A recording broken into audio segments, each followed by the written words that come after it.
To start with, before I talk about basketball, there's two things I just want to address.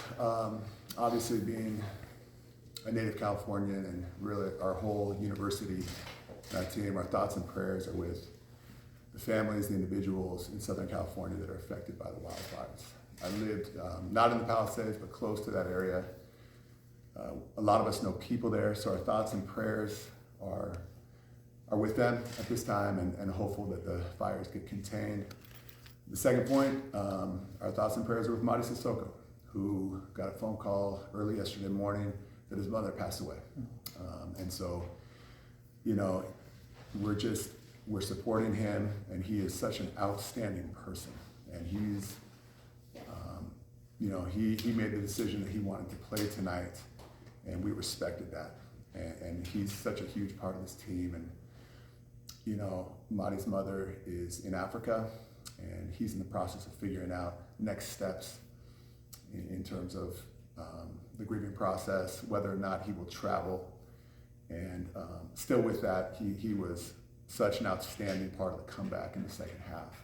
And I was proud of him, and I was proud of our guys for rallying around him during a very difficult time. The game itself, we had a horrible first half, defensively, but especially offensively. I think it was our worst offensive half of the season.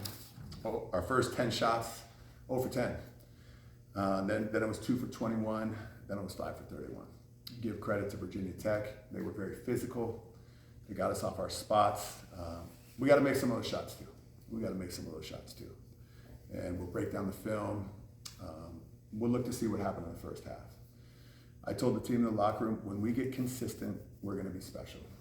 We were very good in the second half. We were absolutely horrible in the first half in terms of basketball. And that's the reality, and we're open to questions.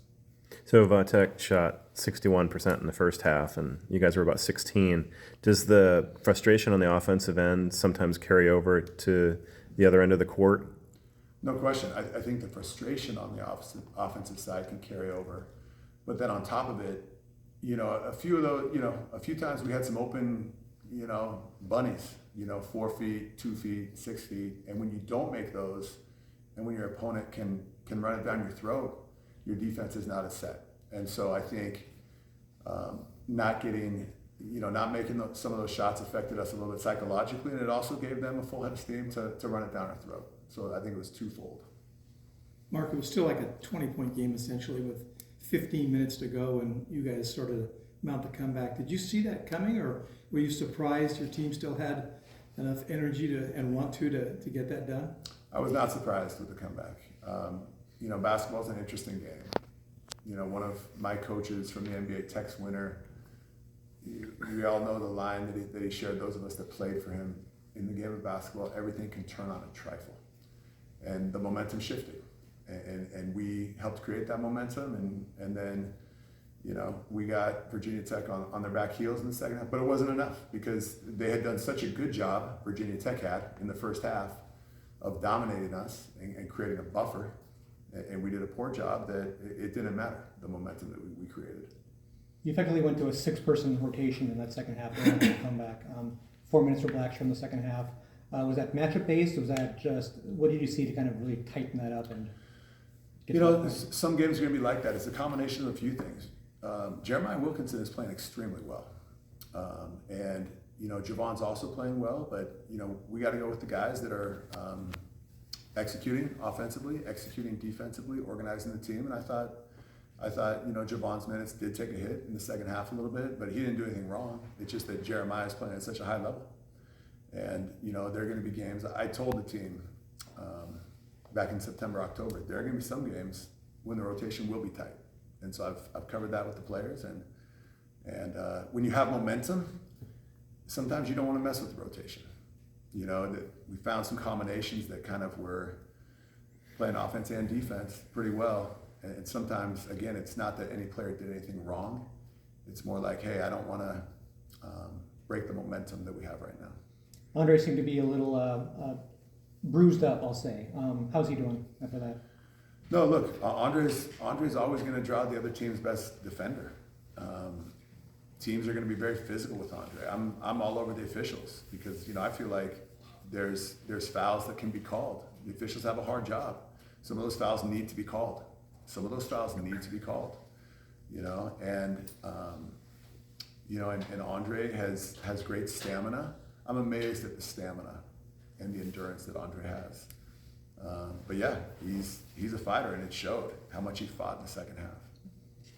Mark, when you think of the ACC, you obviously think of North Carolina and Duke first, and you're playing at Carolina next week. Can you just talk about the opportunity to go there and play that story program? Yeah, I mean, this is ACC basketball. This is the best basketball conference in the country, and we embrace that. We embrace the challenge. North Carolina is talented. Cal men's basketball is talented, and we have great respect for the current players and coaches. And we're a scrappy bunch ourselves. You know, we've got to execute better. I've got to be better as a head coach, but we're excited for the challenge of playing top teams, and again, nothing but respect for these teams. There's no easy wins in the ACC, but when you look at the schedule and you see a 6-win team coming in to your home court, it kind of looks like a must-win game. Now your backs are really against the wall playing against some of the tighter competition in the ACC. How do you rally the troops and get their confidence up? Well, our group has never had a hard time rallying. That's the truth.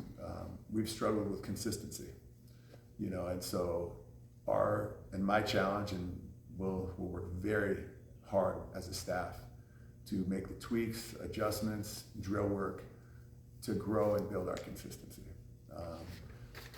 You know, you can't take anything away from Virginia Tech because they came in here and played a great game, you know, and we did not. And so it's learn from this, move on, and take the lessons and build momentum. Thanks, Coach. Thanks, guys.